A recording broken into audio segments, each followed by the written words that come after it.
Hey guys, Road Warrior back here. It's starting here with the Lucky Ghost. I'm naming off some comps here to start with. I get this question asked a lot on my channel. Lucky Ghost, you're just going for a Lucky Ghost card, pretty self-explanatory. Marble Frenzy, a newer one here. Best weight match is what we're starting with. You're looking for a 2.2 Marble Trout. Also, make sure you look through all the details on these things, whether it's spinning tackle, that sort of thing. Breaking Shad's also a popular one when you first start. A lot of people can get their podium in that first. But that one can drive you crazy as well. You might get 2 shad, you might get 6 shad, you never know.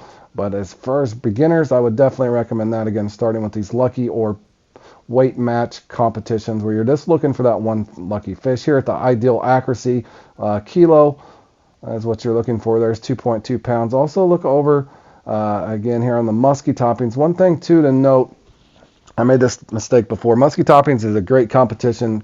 Always read the fine print and go over to the details. You may end up catching a fish, but as you can see there in parentheses, best weight match is 13.228, not 13 pounds even.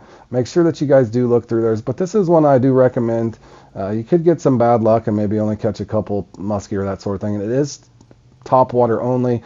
But again, look through all that tackle types, catch from the shore. Make sure you are fishing from the shore in that. But again, look through all those little details.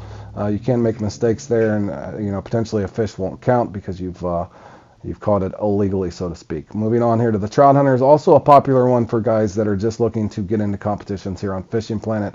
You're basically just, again, weight match, looking for a specific size fish. Moving on now to total weight, one that you'll find very entertaining when you get a bite. If you don't get a bite, this one will drive you crazy. Again, look through the details here. You're looking for barbless only, whether it's spinners, spoons, and or hooks. If you're choosing to use bait, a lot of people do large minnows or shiners in that, but again, bite rate depending. Now this one here is one I strongly recommend when you first start and going into total weight and moved on from a lucky fish or a lucky weight match, so to speak. This is your best 5 here at Florida, going for largemouth, best 5 in the net, bass jigs only. Great competition, a lot of fun, very popular amongst the community. Also moving on here to cats and night catchers. This is a great competition, I think, when you first start. It's total points, not total weight. So it's points per. Again, look through all your details. You can float rods, bottom rods. It is only a half hour, so if you have a bad run, it's not that big a deal. Definitely one I recommend to get you started on total weight or total points. Great competition in my opinion. Also, Bass Speed Hunt. Out of the newer competitions, this is one of my favorite. 30 minutes of going for nothing but the species of bass, points per. Whatever lure you want to use, it's a lot of fun. You have a finish line. There's a lot of pressure, and it is a great competition. I definitely strongly recommend this one for anybody that's looking for total weight or total points. It's a lot of fun. Even if you don't do well, you will have fun in it. Triple trout also, I would say a lot of people enjoy this competition. The more you play in it, you might get a little more annoyed where you can get 60 points in this, guys, or you can get 115. This depends on your RNG, but it's a lot of fun. I think most people would agree. Triple trout is definitely up there.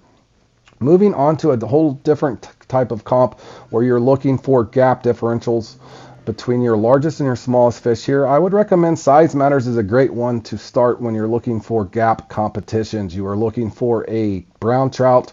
Look for your tackle types. You are aware that you can use small stuff as far as bait, that sort of thing. If you're wanting to go for the small, you can use minnows for the large one, or spinning tackle is more likely used in that than anything else. But again, always look for your rewards. Now moving on to another gap competition here that I like and I recommend. This one can drive you crazy, but the rewards are amazing in this. I've podiumed in this, I think, 5 times now, maybe 6. I do have a good formula for this one, and you just have to let it hit. Almost like rolling the dice. You're looking for a big tam and a small tam. Most people do use a float rod in that as well, but look at the rewards there. Great rewards if you're able to get lucky. I do encourage you guys to keep trying in this one. Moving on to Midnight Salmon Galore. There's another one that's called Battle of Kanique. It's a sister competition, so to speak. Similar things. You're looking for a small fish, large fish. Make sure that you do, again, read the details. The pink salmon is the small one. Obviously, the Chinook's the big one. That's where you're getting your gap differential. It's very tough to get the 70-pounder. Nonetheless, it's fun trying, right, guys? Comps to avoid. I'm going to start here with this one. Just as you first begin to get into comps, this is one, unless you know how to mix and that sort of thing, I would wait until you do know how to spot. You will not have a good time in Barbel Ghent with the points going the way that they are. so, as well as red and shiny. This one you could have fun catching a bunch of blockers. So until you know how to isolate out these things, and they seem to be impossible at some point, it's still one that I even struggle with. I haven't had too much time to put towards it. Nonetheless, this is one when you first start, at least I would suggest that you avoid. Also another one to avoid, believe it or not, even though I love fishing for pike, this is one, again, right out of the gates that you may not have too much fun in. It's 45 minutes. Definitely avoid the sunny peak. The cloudy peak's not as bad, but if you go in there and you only get one trophy and everybody else is catching uniques, it's not a good time for 45 minutes, as well as some of these things could be tricky retrieves, lures off the bottom, that sort of thing. But again, that's just my thoughts on it. I get this question asked a lot. I hope this helps you guys out. Take care, and we'll see you in the next one.